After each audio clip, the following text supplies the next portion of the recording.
Olá, esse é o programa Panorama das Comissões. Nesta edição, um balanço dos trabalhos de 2021 na Comissão de Direitos Humanos e Legislação Participativa. Em 2021, problemas antigos como desigualdades, carência e falta de infraestrutura que atingem indígenas, quilombolas, a população de rua, as comunidades das periferias, desempregados e subempregados, ganharam contornos ainda piores em razão da pandemia da Covid-19. Para falar sobre esse assunto, está conosco o presidente da Comissão de Direitos Humanos, Humberto Costa, do PT de Pernambuco. Obrigado, senador, pela sua presença. Prazer. Senador Humberto Costa, foram mais de 20 reuniões em situação remota ou semipresencial. Quase a metade, audiências públicas. Vamos falar primeiro sobre esses debates. Qual deles, assim, lhe chamou muita atenção? Bem, eu acho que muitas coisas foram importantes, especialmente porque a comissão procurou se sintonizar com o momento político que nós estávamos vivendo, político, social, econômico, né?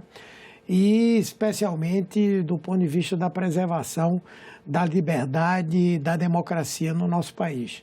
Nós tivemos algumas audiências públicas ou lives que trataram de temas relativos à perseguição de determinados atores, particularmente nas universidades públicas do nosso país, a perseguição a pesquisadores no Brasil, as ameaças que foram feitas pelo presidente da República e integrantes do governo de quebrar a normalidade democrática no país, desrespeitar os poderes instituídos.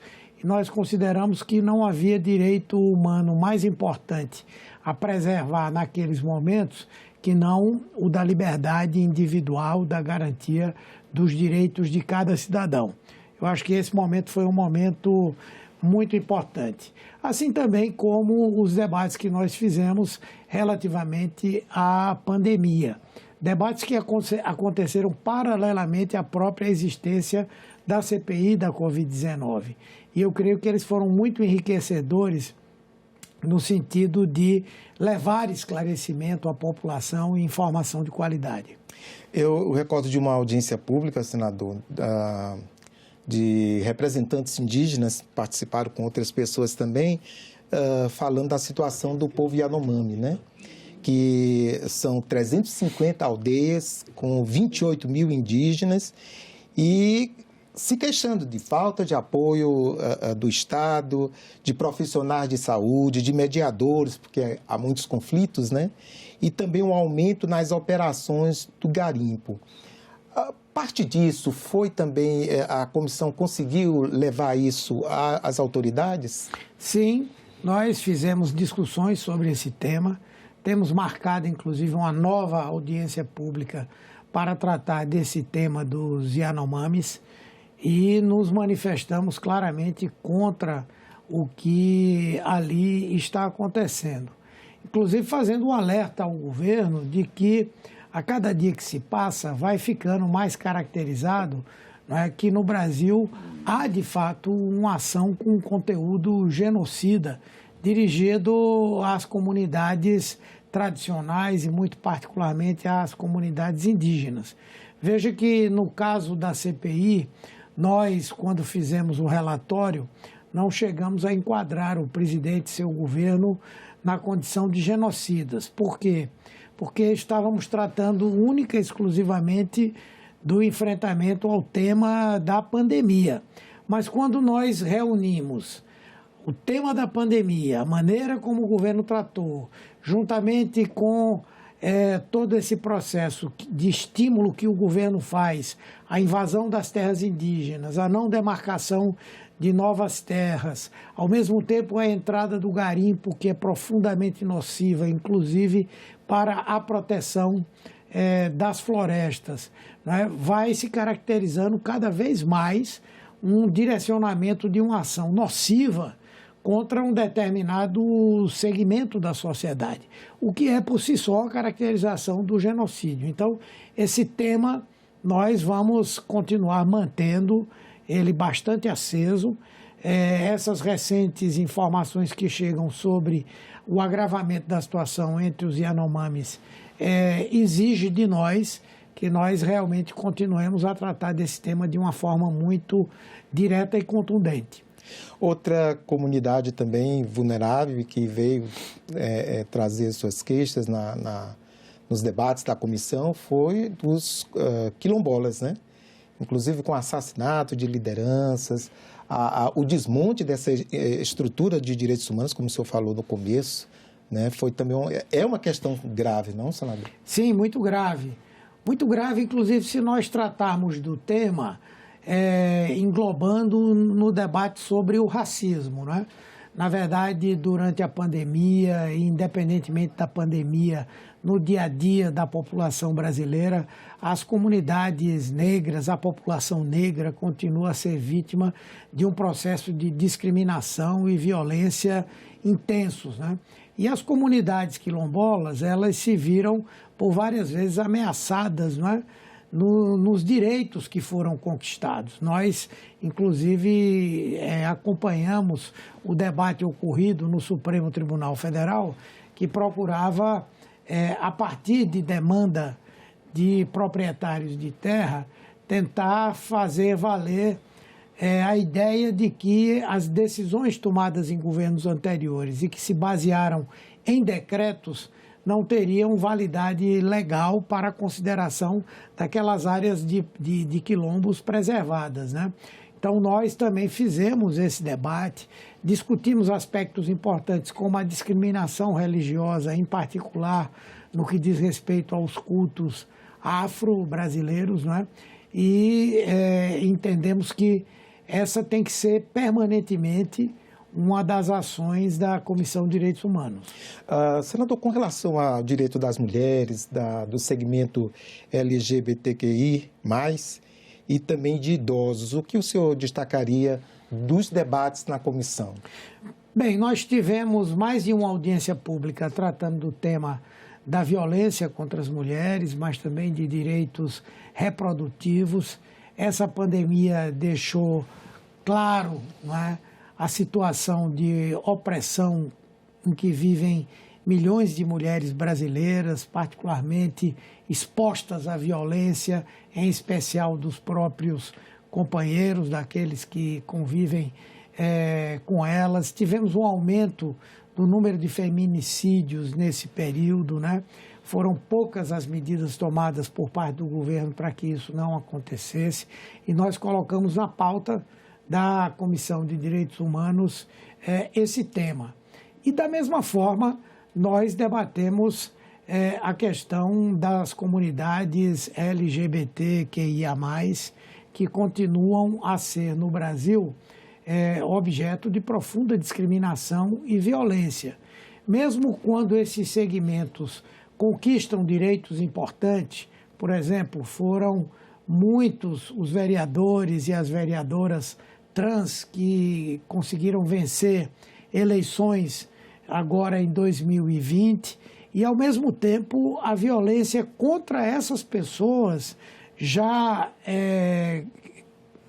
exercendo o seu papel de vereadores e vereadoras, não é, aumentou.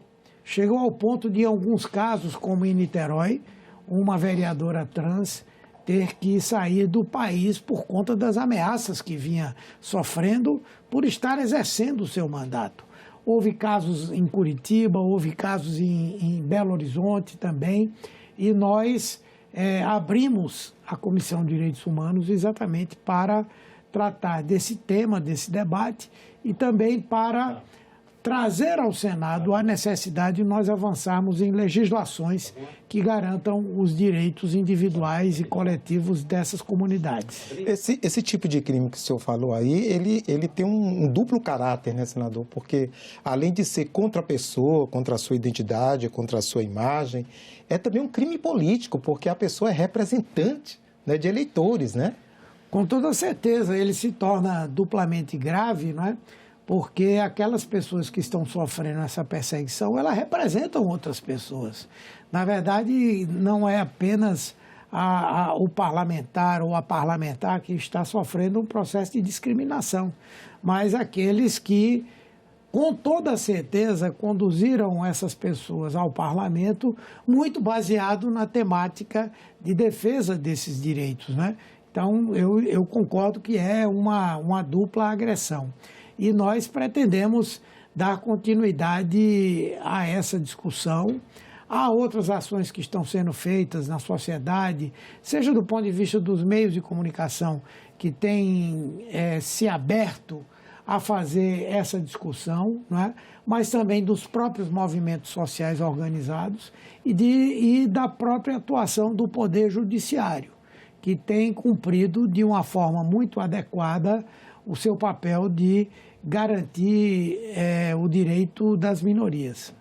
O senhor começou a entrevista falando dos ataques do atual governo federal contra as estruturas de direitos humanos, a legislação. O senhor acredita que isso possa continuar, ou com todo o barulho que tem sido feito, com todas as idas ao Poder Judiciário, o senhor acha que o governo chegou no limite, não vai mais mexer, né, com a infraestrutura de direitos humanos do país? Não, eu acho que nós continuamos sob um risco muito forte, né, de ações nocivas da parte do governo Bolsonaro em relação aos direitos humanos e em relação à própria democracia. O presidente Bolsonaro nunca escondeu que o seu grande projeto para o país é tentar aplicar no Brasil um golpe de Estado que o leve à condição de se transformar ditador do Brasil, não é? E não creio que ele tenha abdicado dessa ideia. Ele hoje não tem força suficiente para conseguir fazer isso, né? E tudo tem a ver, inclusive, com o que aconteceu no dia 7 de setembro, onde, na minha opinião, ele estava pronto para aplicar no Brasil um golpe de Estado e que isso desse a ele a condição de governar sem qualquer tipo de amarra. E, no entanto, seja pelo fato de que o movimento não teve a dimensão que ele teve, mas seja pelo fato de que, do outro lado, o Poder Judiciário, principalmente, o Supremo Tribunal Federal em especial, e mais secundariamente o Congresso Nacional, mas a sociedade civil especialmente, né, impediram que aquele passo fosse dado, né? Mas isso não significa que o presidente se transformou em um democrata convicto, em alguém que acredita que a democracia é o melhor caminho para nós construirmos o futuro do Brasil. Senador, além dos debates, vocês fizeram muitas reuniões deliberativas, né? Examinaram e aprovaram muitos projetos. E lembrando que a Comissão é de Direitos Humanos e Legislação Participativa, há um projeto que pretende garantir aos eleitores que pautem, né, projetos na Câmara ou no Senado. Eu queria que o senhor comentasse sobre esse projeto. Uma sugestão popular, né? Não, veja, nós tivemos várias sugestões importantes que incorporamos e transformamos em projetos de lei que estão tramitando em outras comissões aqui do Senado, né?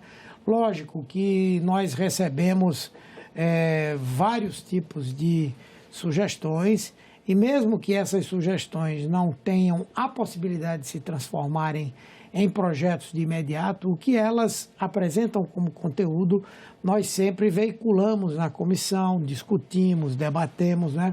Essa é uma das propostas que é muito controversa, não é? Porque se de um lado é muito importante que haja a participação direta da população, essa participação direta já está regulamentada na Constituição.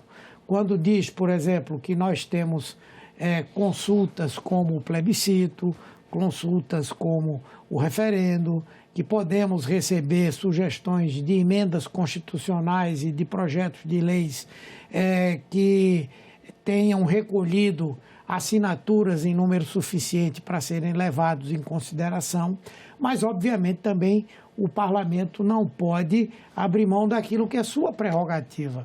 Então, essas sugestões, ela tem o condão de pressionar politicamente o parlamento.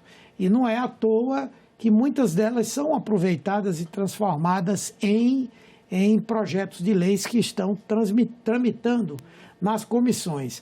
Porém, uma decisão como essa, por exemplo, que determine qual a pauta que vai ser votada na Câmara ou no Senado, de certa forma, se sobrepõe ao que a Constituição prevê como papel do Poder Legislativo, não é? Lógico, se nós tivermos de fazer mais à frente alguma alteração constitucional, poderemos incorporar novas formas de participação direta, mas desde que elas possam contemplar a população como um todo.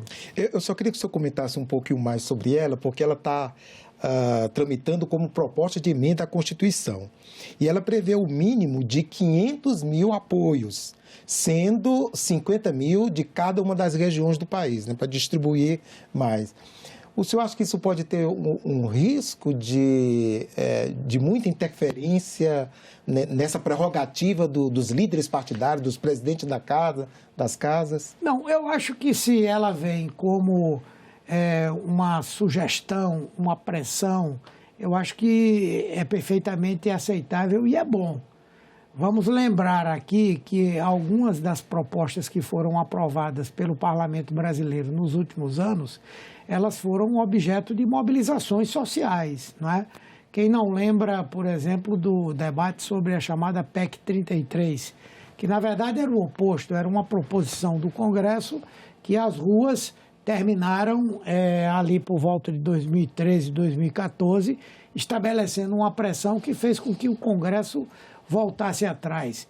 Eu diria até que hoje, analisando o conteúdo que ela tinha, aquela proposta era importante politicamente. Certamente nós não teríamos visto tanto o arbítrio por parte de integrantes do Ministério Público, não do Ministério Público como um todo, mas de integrantes do Ministério Público, de integrantes do Poder Judiciário, se aquela proposta fosse aprovada.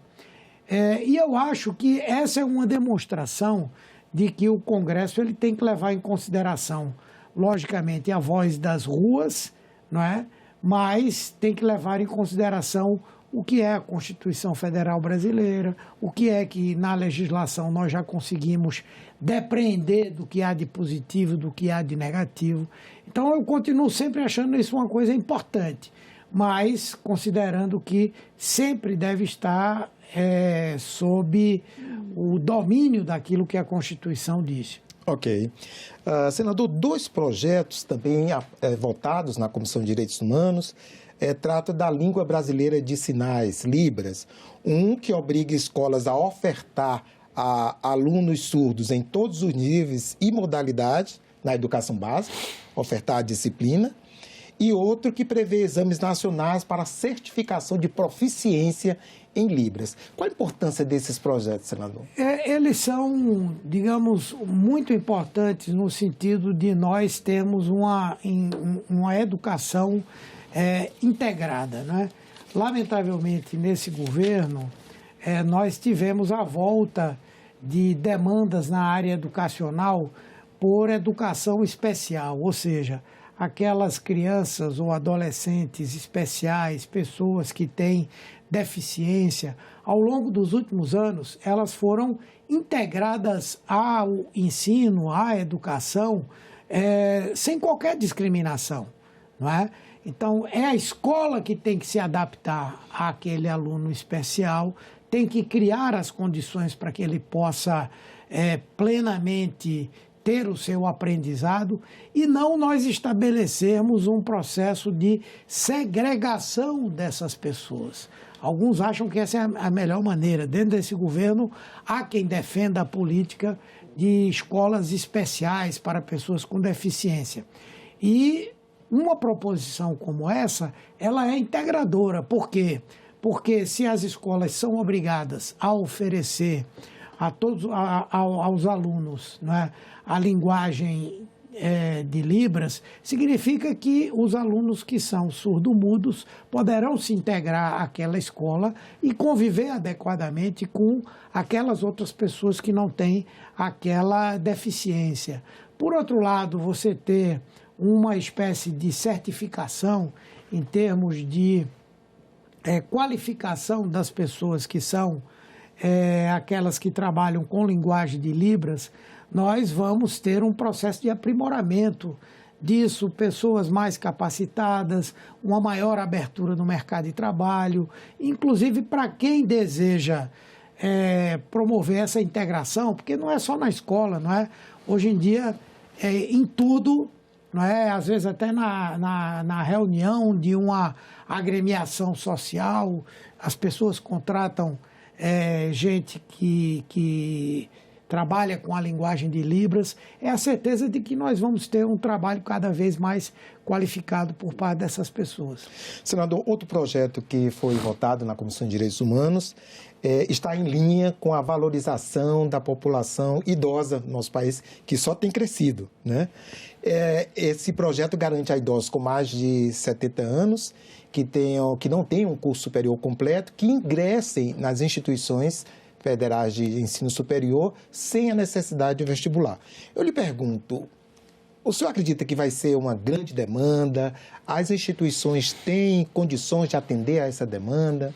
Eu acredito que sim, porque hoje no Brasil nós temos, né, um parque universitário bastante importante, tanto público quanto privado. O que nós temos que criar as condições é para que o público possa oferecer, seja por intermédio das universidades estatais, seja por intermédio de programas como o ProUni, o FIES, a possibilidade de um maior acesso daqueles que não têm a condição de fazê-lo. E hoje já é perfeitamente possível em muitas escolas, não é, a admissão sem que as pessoas se submetam ao Enem. Às vezes, a apresentação do histórico escolar, numa escola privada, abre espaço para que as pessoas possam se inscrever e poder exercer o aprendizado de um curso de nível superior. Eu acho que é interessante. Certamente será necessária uma regulamentação mínima, não é? Até para que essas pessoas estejam em condições de acompanhar, não é, um curso numa instituição de nível superior. Mas eu acho que é positivo, assim, sem sombra de dúvida. Senador, outro projeto também aprovado na comissão é aquele que garante a avaliação psicológica para mulheres em exames pré-natais e também 48 horas antes e até 15 dias após o parto, né? Quer dizer, o senhor como médico podia falar um pouco sobre a importância desse projeto? Sim, eu creio que ele é relevante porque a gestação, o período do parto e principalmente o pós-parto são momentos, situações onde muitas vezes uma patologia mental ela se manifesta. Existem inclusive alguns diagnósticos em psiquiatria que são vinculados, né, ao período gestacional e ao parto. Por exemplo, é muito comum a depressão pós-parto, né? Pode não ser uma depressão que em seguida venha a se consolidar como uma doença mental, pode ser apenas o reflexo do que há de mudança do ponto de vista psicológico, endocrinológico, nesse período, né? Mas há casos onde ela se instala ali e necessita de um acompanhamento. Então, você ter uma boa prospecção, não é, daquela pessoa,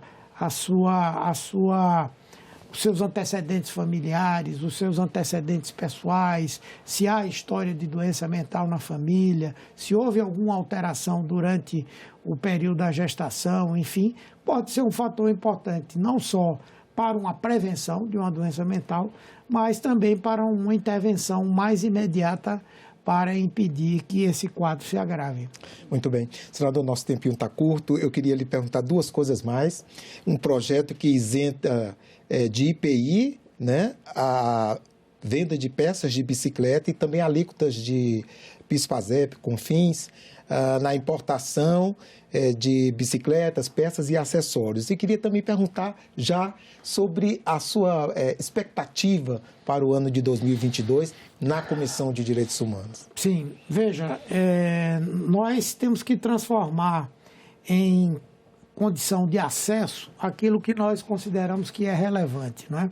Hoje, o debate que se trava no mundo inteiro é o de que nós temos que enfrentar as mudanças climáticas, nós temos que reduzir a emissão de gases de efeito estufa e nós temos que melhorar a qualidade de vida das pessoas.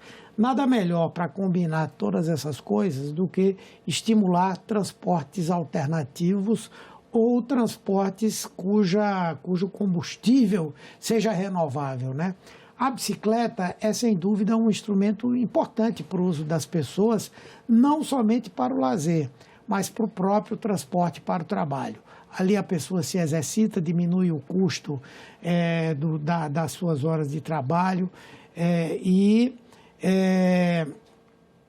digamos, ajuda, inclusive, no processo de redução dos grandes engarrafamentos que nós temos nas grandes cidades. Então, incentivar que o preço das bicicletas caia, proteger o ciclista, criar ciclovias, tudo isso faz parte de uma coisa importante.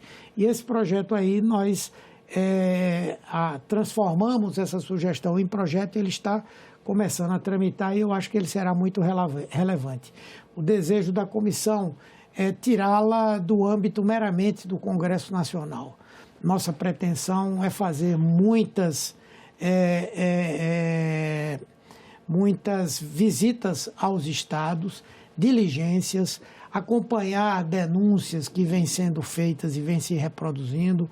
Por exemplo, eu estou pensando já, agora mais não, mas assim que nós retomarmos no segundo semestre, nós temos a obrigação de ir no Rio de Janeiro para saber o que está acontecendo e que tantas chacinas têm ocorrido com participação direta da Polícia Civil, da Polícia Militar, a inexistência de apurações e as queixas da população mais pobre que vive nas favelas e que vê a violência crescer, especialmente pela ação do próprio Estado. Senador Humberto Costa, muito obrigado pela sua presença aqui com a gente. Eu que agradeço.